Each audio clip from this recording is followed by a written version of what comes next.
Today, let's look at Autism Speaks. Have they finally evolved? Are they still tone deaf? Are they beyond redemption? Let's take a look.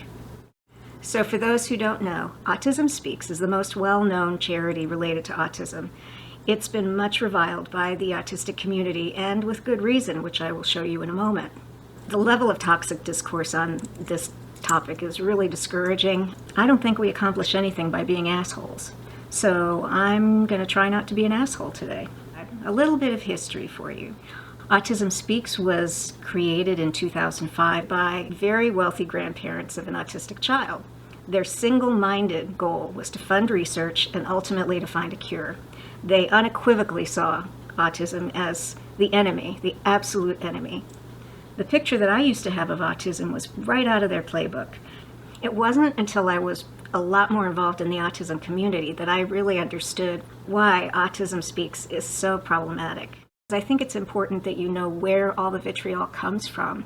So they put out a video in 2009, which they took off because it was so offensive, but it really crystallizes the approach that Autism Speaks took when it came to autistic people. So here's the first part of the video called I Am Autism.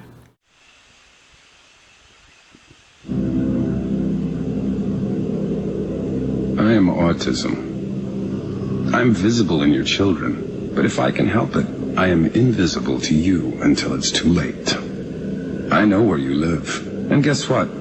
I live there too. I hover around all of you. I know no color barrier, no religion, no morality, no currency. I speak your language fluently, and with every voice I take away, I acquire yet another language. I work very quickly. I work faster than pediatric AIDS, cancer, and diabetes combined. And if you are happily married, I will make sure that your marriage fails. Your money will fall into my hands, and I will bankrupt you for my own self-gain. I don't sleep, so I make sure you don't either. I will make it virtually impossible for your family to easily attend a temple, a birthday party, a public park, without a struggle, without embarrassment, without pain. You have no cure for me. Your scientists don't have the resources, and I relish their desperation. Your neighbors are happier to pretend that I don't exist, of course, until it's their child. I am autism. I have no interest in right or wrong. I derive great pleasure out of your loneliness. I will fight to take away your hope. I will plot to rob you of your children and your dreams. I will make sure that every day you wake up, you will cry, wondering who will take care of my child after I die. And the truth is, I am still winning, and you are scared, and you should be. I am autism. You ignored me.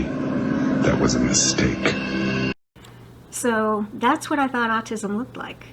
Now, to be fair, the second part of that video shows happy families, and we're not going to let autism get to us and all of that.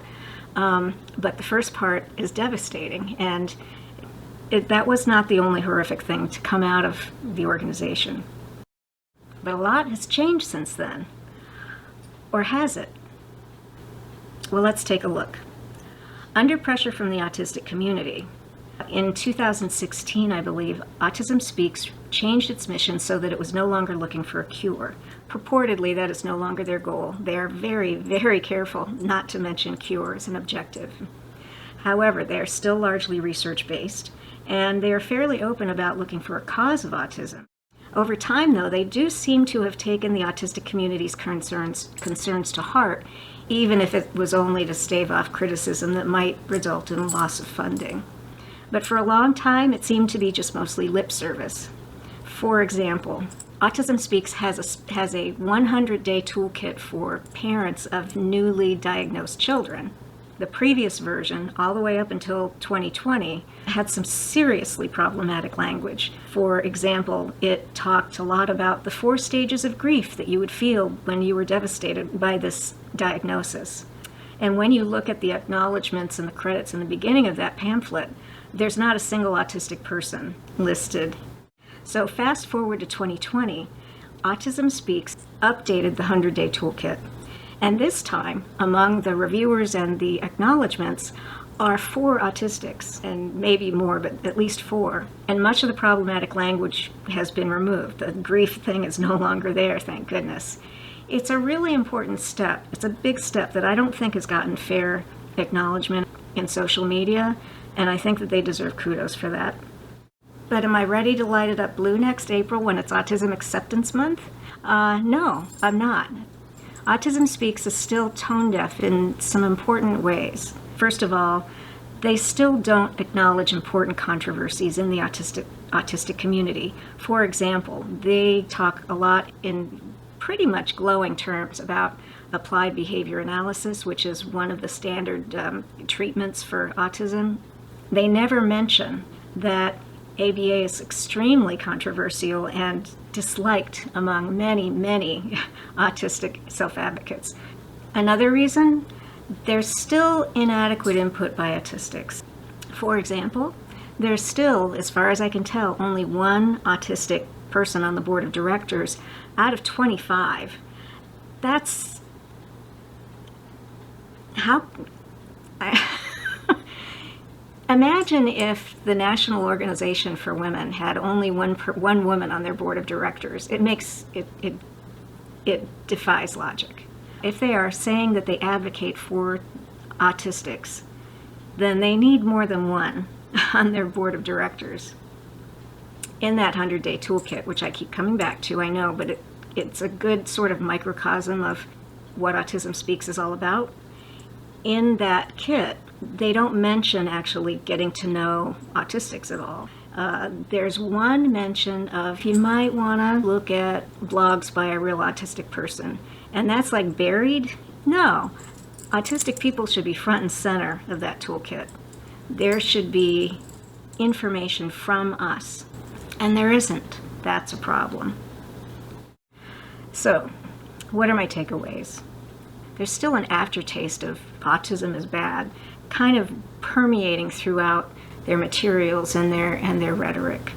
While it is true that I would not give money to Autism Speaks, they are evolving and they have made significant progress. Much of their material now is much more accepting of autism than it used to be. I commend them for those improvements. Can they be redeemed? As long as they are not actually representing autistics, they need to not say they are. You know, it's called Autism Speaks.